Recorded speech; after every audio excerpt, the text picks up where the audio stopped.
और उस स्ट्रक्चर के अंदर, एक उस बिल्डिंग के अंदर परमेश्वर ने हमें हर प्रकार की आशीष दी है।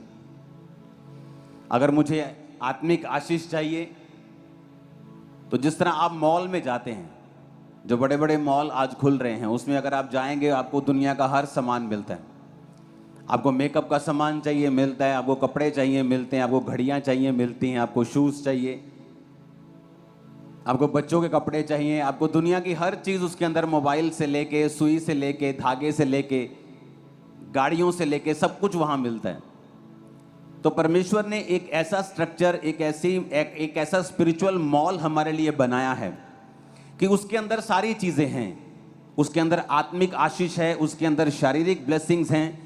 अगर आप देखेंगे बाइबल में तो परमेश्वर ने अब्राहम को सिर्फ आत्मिक आशीष देने का वायदा नहीं किया, परमेश्वर ने अब्राहम को दुनियावी और आत्मिक दोनों आशीषें देने का वायदा किया है।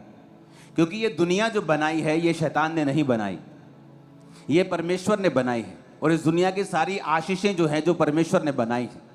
जब परमेश्वर ने सोना धरती पर बनाया तो शैतान ने नहीं बनाया, वो परमेश्वर ने बनाया है। जब मैं अफ्रीका में था तो सोने की खदानों को जब मैं देखने के लिए गया तो मिट्टी में छुपा होता है सोना, चट्टानों में छुपा होता है। आप उस मिट्टी को निकालते हो, आप पानी के अंदर लेके जाते हो, आप उसे छानते हो, मिट्टी अलग हो जाती है, सोना अलग हो जाता है।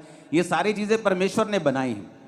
तो परमेश्वर ये चाहते थे, अब्राहम से ये बात हमें मालूम होती है कि एक इंसान जो परमेश्वर को मानने वाला है वो दोनों आशीषों में भरपूर हो, वो आत्मिक आशीषों में भी भरपूर हो और वो दुनियावी आशीषों में भी भरपूर हो।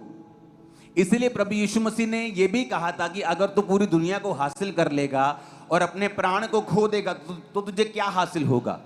यानी अगर दुनिया की आशीषें तेरे पास आ जाएं लेकिन आत्मिक तू अंधा हो और नरक का भागी बन जाए तो तेरे उस दुनिया में धन कमाने से कोई भी फायदा नहीं होगा। लेकिन बाइबल ये भी कहती है कि परमेश्वर ने हमसे वायदा किया है कि वो आत्मिक और शारीरिक हर प्रकार की आशीषें हमें देगा। तो वो देगा कैसे? तो उसके लिए परमेश्वर ने वचन को लिखा, परमेश्वर ने वचन को बनाया। वचन में ये लिखा है कि परमेश्वर को क्या पसंद है, किस घटना के ऊपर परमेश्वर ने क्या रिएक्शन दिया, किस तरह से परमेश्वर नाराज हुआ, किस तरह से परमेश्वर खुश हुआ, किस तरह से लोगों ने बरकत पाई, किस तरह से लोगों ने अपनी बरकत को खोया, सब बाइबल में लिखा हुआ है।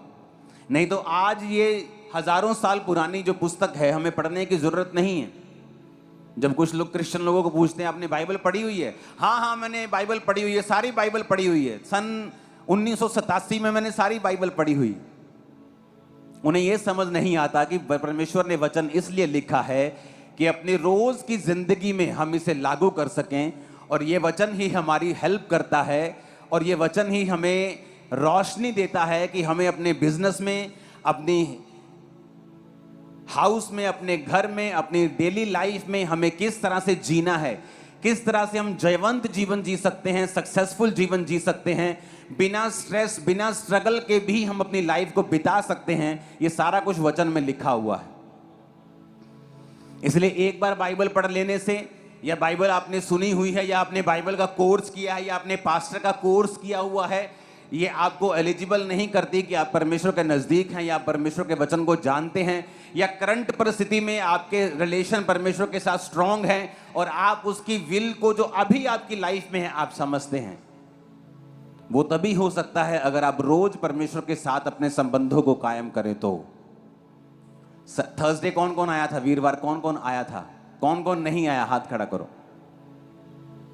तो थर्सडे का वचन जरूर सुनना घर जाके।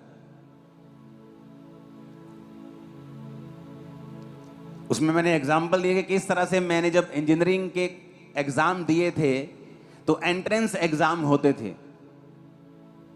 तो जो नंबर जिसके ज़्यादा आते थे उसको सीट मिलती थी, जिसके कम आते थे उसको पेड सीट मिलती थी। पेड सीटें भी थोड़ी होती थी, सिर्फ कुछ ही सीटें होती थी। तो जब मैंने एग्ज़ाम दिए इंजीनियरिंग के एंट्रेंस के, तो मेरा पंजाब में कुछ 100 में रैंक आया, बड़ा हाई बढ़िया रैंक आया। तो मुझे फ्री सीट गवर्नमेंट ने दी थी और मैं फ्री पढ़ा हूँ इंजीनियरिंग, सिर्फ 200 रुपये महीना फीस थी। लेकिन जब मेरे बाकी दोस्त थे वो फेल हो गए थे, और जब मैं कॉलेज गया तो वहाँ पे 1.5 लाख 90 हज़ार सवा लाख रुपए दे के भी लोगों ने एडमिशन हासिल की थी, उसे पेड सीट बोलते थे। तो आत्मिक जिंदगी भी ऐसी ही है। अगर तो परमेश्वर के साथ हम अपने संबंधों को कायम कर लेंगे और जल्दी कर लेंगे।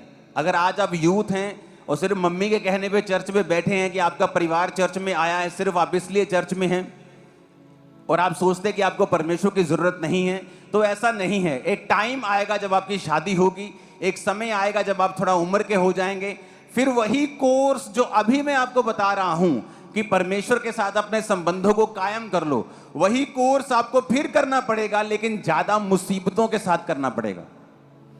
जब आपका हस्बैंड चेंज नहीं होगा, आपकी घुटनों पे आने के बावजूद भी, आपके भीख मांगने के बावजूद भी, आपकी वाइफ का स्वभाव नहीं बदलेगा, आपकी फाइनेंस नहीं बदलेंगे, कर्जे नहीं बदलेंगे, क्योंकि जो कोर्स आपको जवानी में करना चाहिए था और जो आपको फ्री में मिल जाता, इतना संघर्ष जीवन में नहीं होता, आपने तब उसको रिजेक्ट कर दिया।